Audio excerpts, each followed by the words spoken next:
पहले चरण की अंतिम यात्रा भी पूरी नहीं कर पाए कन्हैया कुमार और एक फोन आने की वजह से बीच में सभी कार्यकर्ताओं को छोड़ के कन्हैया कुमार दिल्ली के लिए रवाना हो गए। इस दौरान उनके बाउंसर और कांग्रेस के कार्यकर्ताओं में धक्का मुक्की भी हुई, जहां पे उनके बाउंसर ने कांग्रेस के कार्यकर्ताओं को धकेल धकेल के मारा।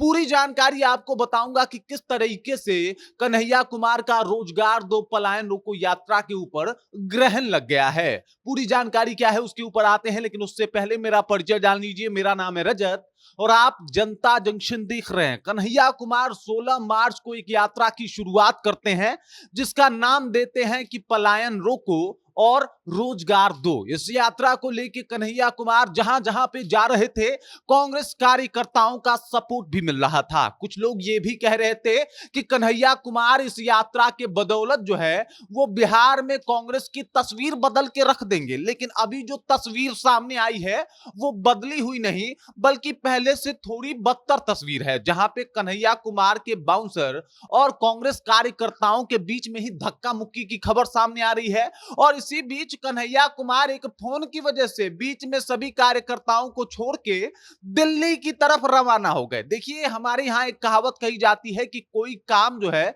स्मार्ट तरीके से शुरू करना ही स्मार्टनेस नहीं है, या फिर स्मार्ट तरीके से शुरू करके आगे बढ़ाना ही स्मार्टनेस नहीं है, बल्कि स्मार्ट तरीके से शुरू करके स्मार्ट तरीके से आगे बढ़ा के स्मार्टनेस के साथ खत्म करना ही स्मार्टनेस जो है वो कहा जाता है, ओरिजिनल स्मार्टनेस कहा जाता है। लेकिन कन्हैया कुमार ने इस यात्रा को शुरू किया। पहले चरण की यात्रा थी जनाब, बीच में ही एक फोन की वजह से यात्रा छोड़ के चले गए। और तभी कुछ लोगों का आरोप होता है कि जो आला कमान कांग्रेस का कहता है, मजबूरी में कांग्रेस के कार्यकर्ताओं को तमाम काम करने पड़ते हैं। कन्हैया कुमार का यात्रा जो है वो अररिया पहुंचा था और इस दौरान वो एकदम से भाजपा के ऊपर हमलावर भी थे। उन्होंने पीछे यह भी ऐलान किया था कि हम लोग महागठबंधन के साथ हैं। लेकिन अभी तस्वीरें बिल्कुल बदल गई है। दरअसल मामला हुआ ये कि कन्हैया कुमार जब अररिया पहुंचे तो अररिया में कांग्रेस के कार्यकर्ताओं द्वारा उनको सम्मानित करने की बात आई, जिसके दौरान उनके बाउंसर जो है वो रोक रहे थे कि भाई साहब आपको कन्हैया कुमार से नहीं मिलना है। इस दौरान जो भी कार्यकर्ता थे वो चाहते थे, एक तो विधायक के जो है वो संबंधी ही लगेंगे वहां के, और वो चाहते थे कि भाई जल्दी से जाके उनको एक माला पहना दे, लेकिन ऐसा हो नहीं पाया।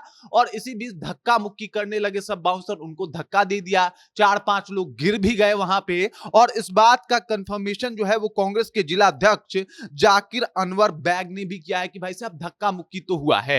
लेकिन उन्होंने ये भी कहा कि ना ना इसकी वजह से वो दिल्ली नहीं गए, दिल्ली तो वो बस इस वजह से चले गए बीच में यात्रा को छोड़ के क्योंकि उनको जो है राहुल गांधी का फोन आ गया था। और राहुल गांधी ने कहा कि भाई यात्रा वात्रा छोड़ो, तमाम लोग जो तुम्हारे इंतजार में खड़े हैं उनको भी छोड़ दो, तुम सीधे दिल्ली पहुंच जाओ। और यही कहा जाता है कि कांग्रेस यहीं पे चूक जाती है, स्मार्ट तरीके से किसी चीज को शुरू करके उसे ठीक से समाप्त नहीं कर पाती है।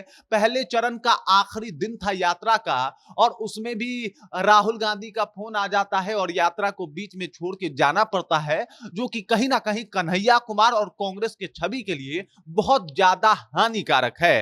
हर तरफ इस बात की चर्चा हो रही है कि देख लीजिए, पहले तो बाउंसर मार देते हैं भाई उनके कार्यकर्ताओं को, और अब कन्हैया कुमार एक फोन पे सब काम भुला के, तमाम लोग जो उनके लिए खड़े थे, माला लेके इंतजार कर रहे थे कन्हैया आएंगे माला पहनाएंगे, लेकिन कन्हैया आए, आराम से एक फोन आया, कन्हैया कुमार निकल लिए, या जो भी कार्यकर्ता थे वो उनका इंतजार करते रह गए। और हर तरफ इस बात की चर्चा भी हो रही थी कि चले थे बिहार को एक करने, बीच में ही यात्रा को छोड़ के भागना पड़ा। और ये जो कांग्रेस की तस्वीर है कहीं ना कहीं कांग्रेस के लिए बहुत ज्यादा हानिकारक साबित हो सकती है। बाकी इस खबर, इस जानकारी को लेके और कन्हैया कुमार का बीच में यात्रा को छोड़ के जाने को लेके आप क्या सोचते हैं, आपके जहन में क्या कुछ चल रहा है, कृपया कमेंट कीजिए और अपना विचार हम तक पहुंचा दीजिए। बाकी आप देख रहे हैं जनता जंक्शन और मेरा नाम रजत है।